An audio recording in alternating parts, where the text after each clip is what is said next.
El Real Madrid no engaña a nadie. La marcha de Cristiano Ronaldo ha tenido un efecto tremendamente negativo en el gol blanco, y las cifras así lo corroboran. En 9 partidos disputados en el Santiago Bernabéu, el Real Madrid solo ha conseguido perforar la red en 13 ocasiones, unos números muy pobres para una entidad goleadora como la merengue, datos que distan mucho de los obtenidos en temporadas pasadas de esta década.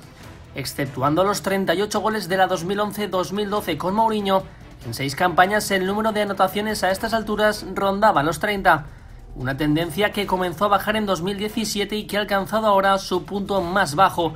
El Real Madrid es, dentro de los mejores equipos de Europa, el que peor ratio de goles por minutos jugados tiene en su estadio. Los blancos anotan un gol cada 62 minutos, cifras que se alejan muchísimo de los 22 que necesita el Ajax o los 27 de Barcelona y Manchester City.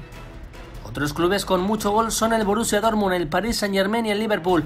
Los alemanes anotan cada 25 minutos, los franceses cada 29 y los ingleses cada 33.